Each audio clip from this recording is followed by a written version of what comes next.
At a social gathering earlier this fall at which people's political views as well as their take on the current state of our world in general were, to no one's surprise, part of a lively conversation in which I tried not to take too much of an active part. But inevitably, I was confronted by one of the guests who said, "Gee, Father, the Catholic Church is really kind of out of it these days, isn't it? It seems that it is for everything that most people are against, and against what most people are for. How does that make you feel?" I said, "Well, actually, it makes me feel quite confident that we might really be following Jesus Christ." Indeed, as followers of Christ, we as Catholic Christians have to be for life without exception.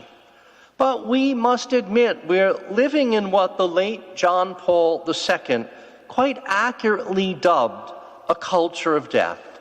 And not only as regards the big issues, the widespread acceptance of abortion as birth control, or the practice of capital punishment by civil authority, or the widening acceptance of euthanasia in many places. Yet between womb and tomb, we are living in a time when there is widespread contempt, even for the last and the least who can't make it on their own. And as we well know, present hostility toward newcomers that's been rallied up to fever pitch as all immigrants are being painted with the broad brush of criminality, when that is simply not the truth. So to ask protection for those not yet born, to insist on respect for God's natural law in regard to defining who we have been created to be by God and not by our own design, to remind civil authorities they shouldn't play God through capital punishment, to welcome strangers by finding a just path for them to citizenship, to protest the proliferation of those kinds of weapons of war that are being misused to kill not hostile forces in war, but innocent students in schools, or audiences at concerts, or people praying in their sacred places, and even shoppers at grocery stores. Indeed, to yield decisions on all matters of life, from birth to natural death, to Jesus Christ and his gospel, as we are ever called to do, is bound to make us misfits in the wider culture, outcasts in any predominant political party, and pariahs at most cocktail parties in what is an ever more secular and even godless world. So we are often faced now with uncomfortable decisions to make. Will we choose the gospel as our way of life, and thus never compromise our defense of the absolute sanctity and dignity of human life in all matters that pertain to it, which will clearly limit the freedoms that others are insisting we should all have? Or will we cave to the pressure, the contemporary expectations that human beings should be absolutely sovereign over their own lives especially, and as a society, over those placed in various categories that define and devalue other people as undesirable because they're unplanned, disabled, damaged, different, dangerous, destitute, over whom our society is ever more ready to claim its power to play God. In today's gospel, we see Jesus Christ, who is all good, standing alone, friendless and defenseless, before Pontius Pilate, as a prisoner on trial, because the society of his day deemed him dangerous. And that judgment is not surprising, considering his preaching that challenged so much of the religious and secular society of his day status quo. Pilate, who is the representative of the Emperor Tiberius, the most powerful sovereign in the known world at that time, asked Jesus if he is a king. While not answering as directly as Pilate wanted him to, Jesus implies that he is, but not one in competition with Caesar, as his accusers are claiming, because his kingdom is not of this world. Pilate is told the truth, and with it, Jesus has not actually provided any substantial reason that Pilate should sentence him to death, as the crowd outside is loudly demanding. But instead of accepting that truth, Pilate will cowardly yield to the crowd and permit them to take Jesus away to crucify him,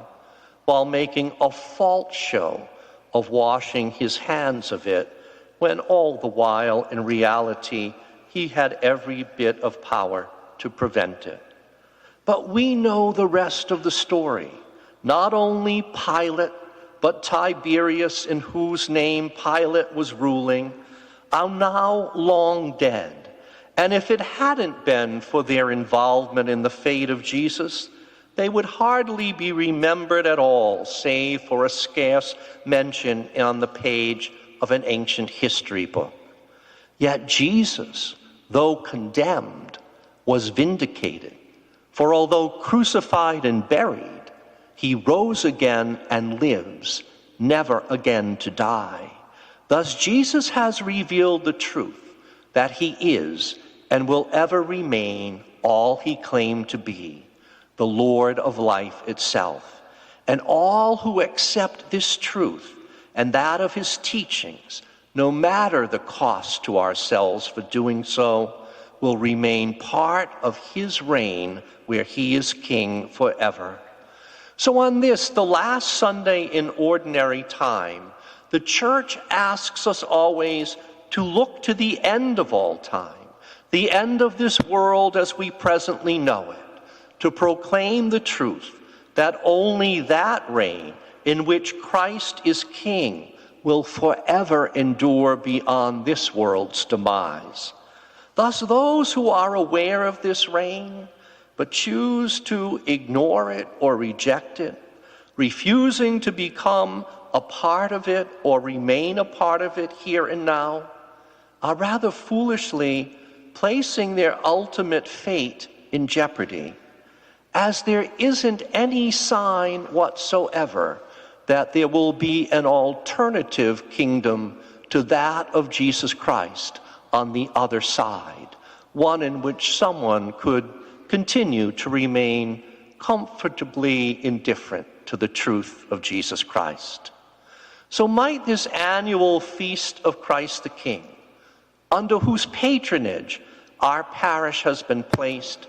continue to remind us as it has those affiliated with it now over the course of 40 years, what Monsignor Tosti, our founding pastor, told me he intended to convey as he established this community of faith and named it back in 1984.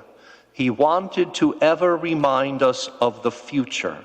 and that Christ and his kingdom is the only hope of a future beyond death. So let us continue to join together in worship of God through Christ in our liturgies here, and go out from here to bear witness to our faith beyond the church doors, abiding by the gospel in everything, even at the risk of ridicule and rejection. And let us keep trying to bring greater glory to God through obedience to Christ, who asks us to look and recognize him in the poor and hungry, in the sick and imprisoned, and in newly arrived strangers. As we sacrifice some of our own resources or leisure time or even our social standing in order to serve them, let us be confident that these who are now last and least will likely later be among the first and greatest, and it may well be on their testimony on our behalf that we will have to depend if we are to be admitted as citizens of that reign where Christ is King forever.